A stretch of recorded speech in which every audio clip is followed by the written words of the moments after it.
वक्रतुंड महाकाय सूर्यकोटि समप्रभः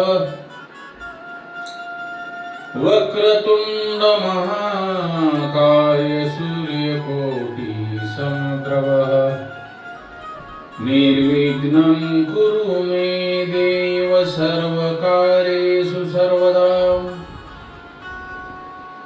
निर्विघ्नं कुरु मे देव सर्वकार्येषु सर्वदा गुरुर्ब्रह्मा गुरुर्विष्णु गुरुर्ब्रह्मा गुरुर्विष्णु गुरुर्देवो महेश्वराय गुरुर्साक्षात् परब्रह्मं तस्मै श्री गुरवे नमः गुरुर्साक्षात् परं ब्रह्मं तस्मै श्री गुरवे नमः गुरुर्साक्षात् परं ब्रह्मं तस्मै श्री गुरवे नमः।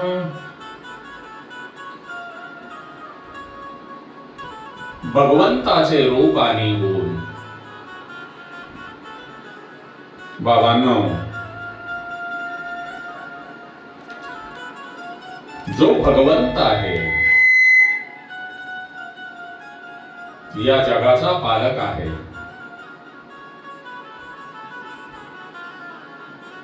त्या भगवंताचे रूप आणि गुण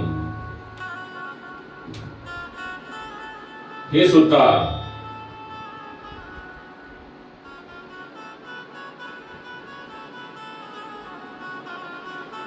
आपणाला माहित असले पाहिजे। कारण जसे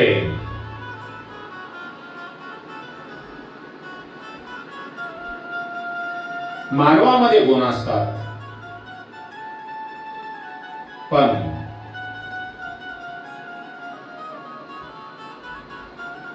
त्या व्यतिरिक्त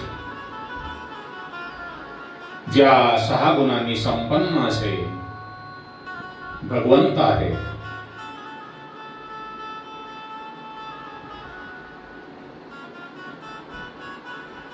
ते गुण आपणाला माहित आहेत।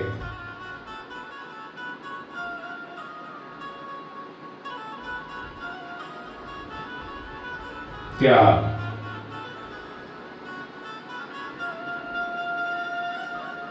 गुणाबद्दल विचार करत असताना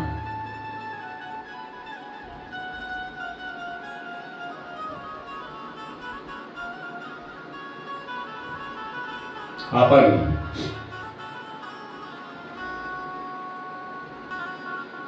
एक कथेचा संदर्भ देऊन मी तुम्हाला सांगतो।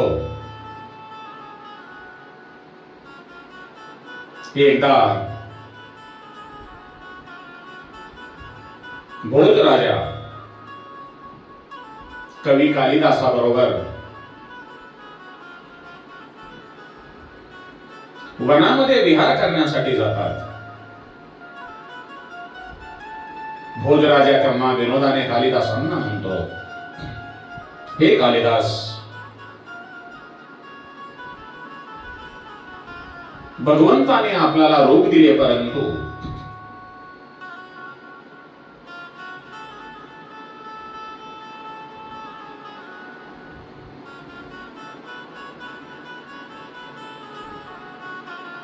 भोजराजा कालिदासांना म्हणतात, हे कालिदास, परमेश्वराने भगवंताने आपणाला बुद्धिमत्ता दिली, परंतु रूप दिलेले नाही, आपण सुंदर नाही। त्यावर कालिदास काहीही बोलत नाहीत। काही दिवसानंतर उन्हाळा येतो आणि उन्हाळ्यामध्ये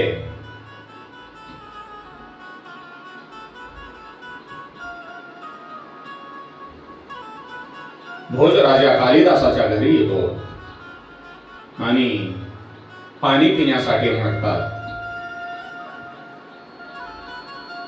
राजांनी जो कालिदासांना टोमणा दिलेला असतो, आपणाला भगवंतांनी बुद्धिमत्ता दिलेली आहे, परंतु आपण कुरूप आहात, रूप दिलेले नाही, तोच टोमणा कालिदासाच्या लक्षात असतो. तेव्हा कालिदास राजांना म्हणतो, हे महाराज, मी आपणास सोन्याच्या भांड्यातील पाणी देऊ का थंड मडक्यातील पाणी देऊ? तेव्हा भोजराजा कालिदासांना म्हणतात, हे कालिदास, सोन्याच्या भांड्यातील पाणी गरम असेल, ते पाणी पिऊन माझी जी तहान आहे ती शांत होणार नाही.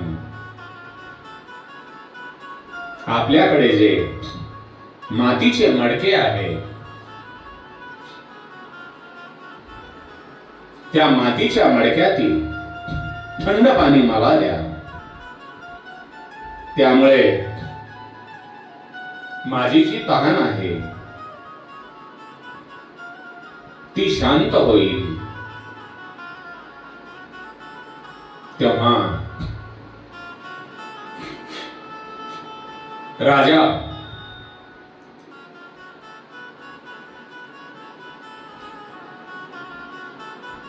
असे बोलत असताना कालिदास त्यांना म्हणतात, हे महाराज,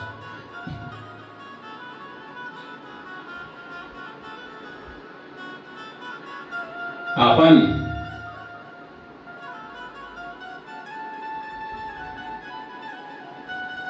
मडक्याचे रूप पाहिले नाही,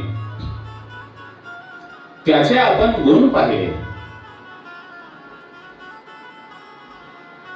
मडक्यामध्ये जे पाणी थंड होते ते केवळ मडक्यातील गुणामुळे. म्हणून कालिदास भोजराजांना म्हणतात, हे महाराज,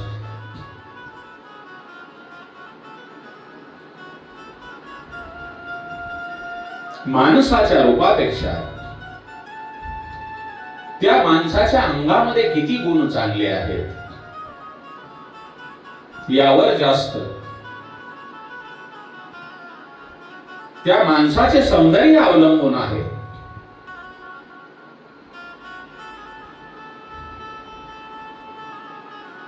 माणसाचे रूप महत्वाचे नाही, माणूस किती सुंदर दिसतो हे पण महत्वाचे नाही, परंतु त्याच्या अंगी किती गुण चांगले आहेत हे महत्वाचे आहे.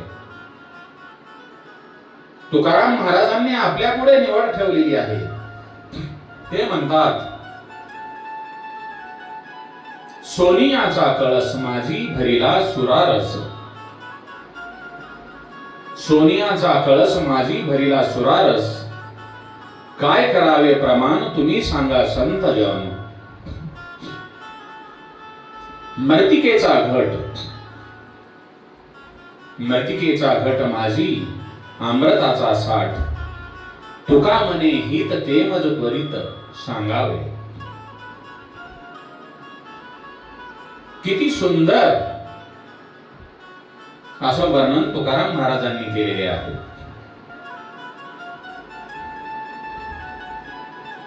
यावरून एक आपणास अशी गोष्ट लक्षात येईल,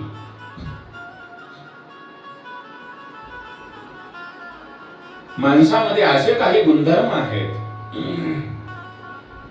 जे की एखाद्या व्यक्तीचे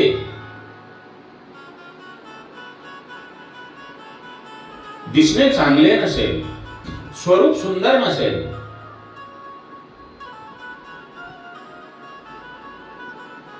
आणि गुणही वाईट असतात, रूपही वाईट आणि त्याच्या रूपासारखे गुणही वाईट असतात. काही व्यक्तीमध्ये तो दिसायला कुरूप असतो, आणि गुण चांगले असतात. काही व्यक्तिमत्व असे असते, रूप चांगले आहे परंतु गुण वाईट आहेत. काही व्यक्तिमत्व असे असते, रूपही चांगले आहे आणि गुणही चांगले आहेत. या प्रकारावरून आपल्या समोर 4 स्त्रिया समोर येतात. त्या कोणत्या? नंबर 1 त्राटिका, त्रिजटा, कैकेयी आणि सीता माता. हा जो रामायणातील प्रसंग आहे. नंबर 1 त्राटिका. ज्या त्राटिकेंचा वध श्री प्रभू रामचंद्रांनी केला ती दिसायला राक्षसीनच होती. ती जे ऋषीमुनी यज्ञ करीत होते त्यांचा ती विध्वंस करत असे आणि त्या ऋषीमुनींचं भक्षण करत असे. त्या त्राटिकेचे रूपही वाईट होते आणि तिचे गुणही वाईट होते. नंबर 2 त्रिजटा.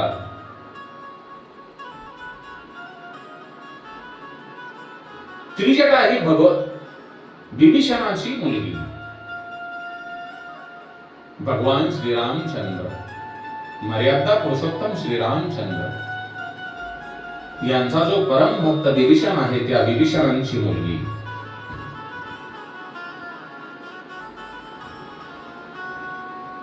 ही आपणाला सर्वांना माहित आहे माता सीतेच्या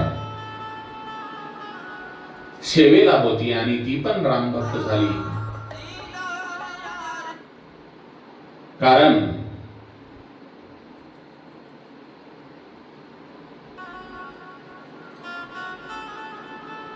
दिसायला ती राक्षसी होती परंतु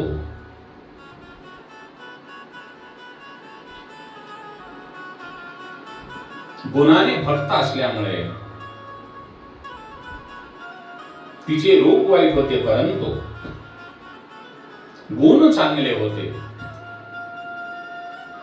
त्यानंतर 3 नंबरची स्त्री म्हणजे माता कैकेयी. माता कैकेयी ही आपणाला माहित आहे दशरथ राजांची आवडती राणी. दिसायला सुंदर पण राजा दशरथांनी दिलेल्या एका वरामुळे रामाला वनवास झाल्यामुळे त्यामुळे राजा दशरथांना स्वर्गवास झाला. शेवटी रूप सुंदर पण गुण वाईट, सर्वांना ताप झाला. त्यानंतर माता सीता जी श्री आहे, लक्ष्मी आहे, भगवंताची अर्धांगिनी आहे. दिसायलाही रूपवान आणि गुणवानही. ज्या वेळेला मर्यादा पुरुषोत्तम भगवान श्री रामचंद्रांना आपल्या वडिलांच्या आज्ञेनुसार, वचनानुसार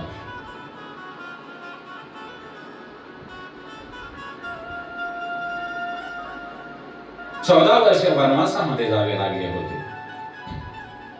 या सर्व बाबी आपणा सर्वांना अवगत आहेत परंतु त्यातील एक महत्वाची गोष्ट म्हणजे मर्यादा पुरुषोत्तम भगवान श्री रामचंद्रांनी माता सीतेस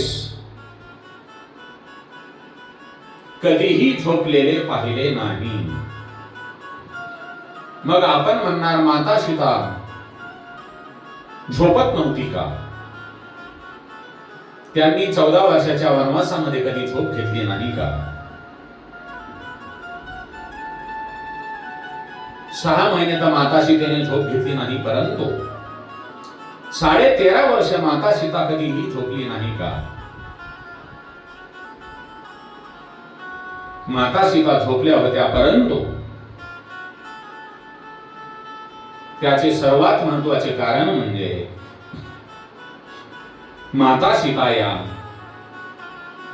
आपले पती मर्यादा पुरुषोत्तम भगवान श्री रामचंद्र हे झोपल्यानंतर झोपायच्या आणि आपले पती झोपेतून उठायच्या अगोदर त्या उठायच्या.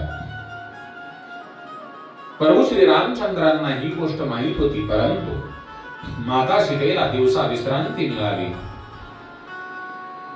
म्हणून प्रभू हे मुद्दाम म्हणून आपल्या कुटीमधून बाहेर फिरायला जात होते. त्यावेळी माता सीतेला थोडीशी विश्रांती मिळत होती.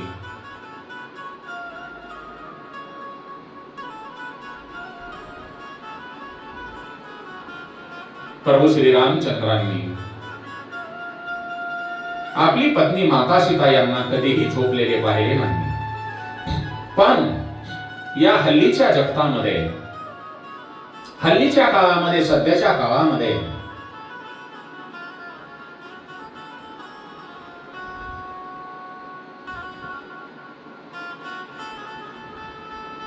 सर्व पुरुषांना नेहमी आपली अर्धांगिनी, आपली पत्नी कधीही आपल्या समोर झोपलेली मिळेल. कामावर म्हणजे ड्युटीवर किंवा काम करायला जात असताना सुद्धा झोपलेली दिसेल आणि काम करून परत आल्यानंतर सुद्धा झोपलेली मिळेल. सांगण्याचे तात्पर्य, आपण जर खरोखरच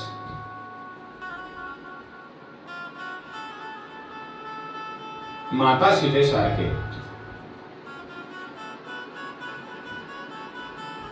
वर्तन ठेवले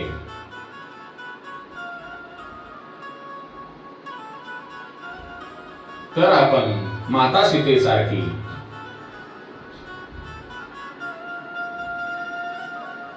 व्रती आचरणात का आणणार नाही? म्हणून माता भगिनींना माझी एकच विनंती आहे, ज्या वेळेला आपले पती परमेश्वर कामावर जातील त्यावेळेला आपण घरामध्ये विश्रांती करा. आपण सनातन धर्मी आहोत. आपल्या पूर्वजांनी, आपल्या देवी दैवतांनी जी काही आचारसंहिता घालून दिलेली आहे ती आपण पाळण्याचा प्रयत्न करा, कारण पती हा परमेश्वर आहे. तो झोपल्यानंतर झोपा, तो उठायच्या अगोदर उठा.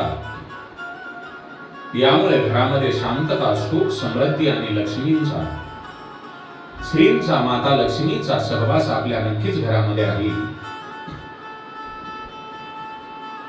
कारण सकाळच्या सत्रामध्ये ब्रह्ममुहूर्तानंतर जी महिला उठून आपल्या पतीच्या अगोदर उठून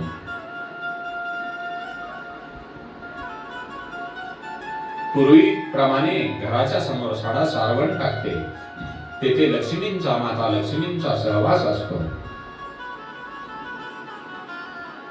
त्यामुळे आपल्या घरामध्ये जर महिलांना वाटत असेल सुख, समृद्धी आणि समाधान लाभावे,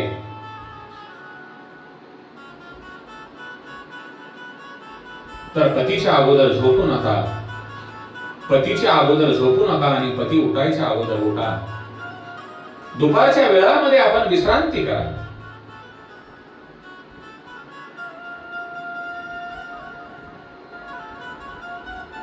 माऊलींनी तर आपल्या शब्दामध्ये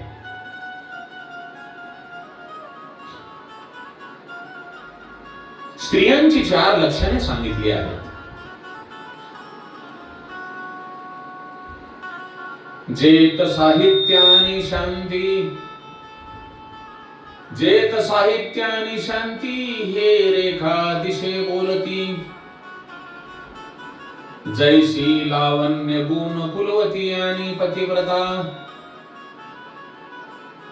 वाङ्मय कसे असावे माऊलींचे मत आहे जे तनाचे रूप मनाचे गुण बुद्धीचे कुल आणि जो आपला आत्मा आहे जो पवित्र आत्मा आहे पतिव्रते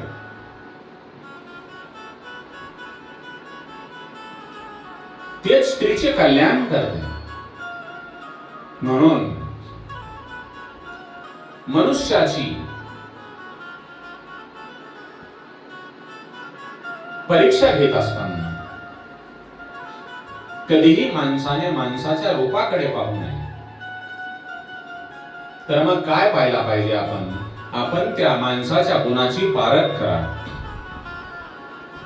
कारण पक्ष्यांचा राजा मोर तो दिसायला खूप सुंदर आहे पक्ष्यांचा राजा मोर हा तो दिसायला खूप सुंदर आहे पण तो खातो मात्र साप त्यामुळे आपण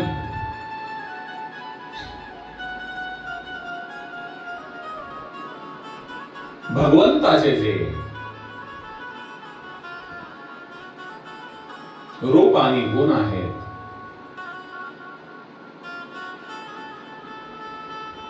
त्या गुणाकडे पाहून आपण तसे वागण्याचा प्रयत्न करावा कारण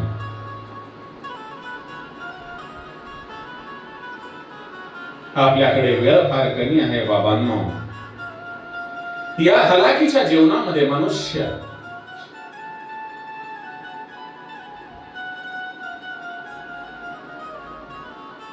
कोणत्याही गोष्टीचा विचार करत नाही नाम संकीर्तन कार्य भर द्या भगवंताचे भजन करा श्री राम जय जय राम ओम नमो भगवते वासुदेवाय कृष्णं वंदे जगद्गुरुं श्री कृष्ण गोविंद हरे मुरारे हे नाथ नारायण वासुदेवाय हे नाथ नारायण वासुदेवाय